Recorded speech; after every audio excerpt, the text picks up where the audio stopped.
I think we're green guardians. We're looking after the green spaces in Torbay, and it is to increase the biodiversity of wildlife, but it is also for people to enjoy. For the grandparents to take their children out for a walk in Cockington, or for you to go up to Bury Head and enjoy the wildlife that perhaps you don't know is on our doorstep.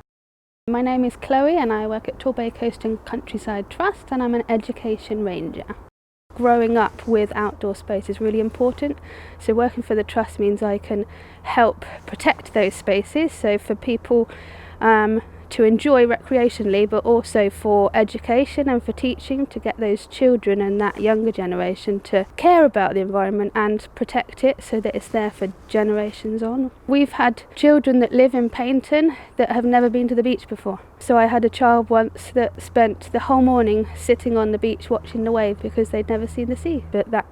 is why we're so important here, to help those families, but also help schools, get them to engage with different environments that are natural, that they haven't been in before. So we have a lot of deprived areas within Torbay that we try to work with when we've got funding from the lottery and different grants, and it's taken those children out. So we've had residentials where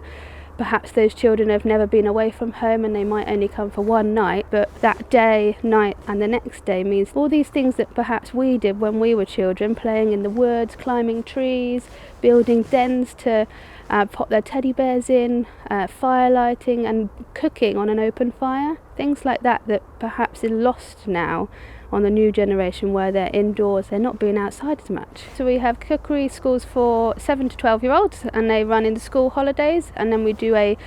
morning club on a Saturday once a month. Basically includes us picking something from the garden, and then they cook 4 or 5 seasonal dishes. So perhaps they don't eat whatever the vegetable is that we're using at home, but where they have the ownership to pick it themselves and then cook something like a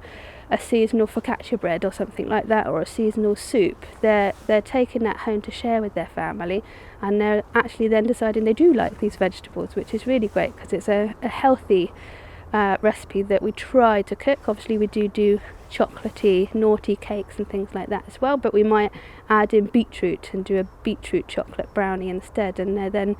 spreading that with their family and deciding they do want to eat vegetables and things that they haven't tried before. I hope that they care about the environment, that they can use the spaces that we look after, learning about nature through our trails and things that we run that's for children as well as adults, helping them decide that that's what they want to do with a career even. So we run a long-term volunteer programme that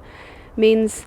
18-year-olds plus can apply to come and work with us as a volunteer for 9 to 12 months. We provide accommodation and they're gaining in-house training. They get a training budget to work with other organisations to enhance their skills, but it means that we can then develop those people for the future to hopefully pass on our message as well.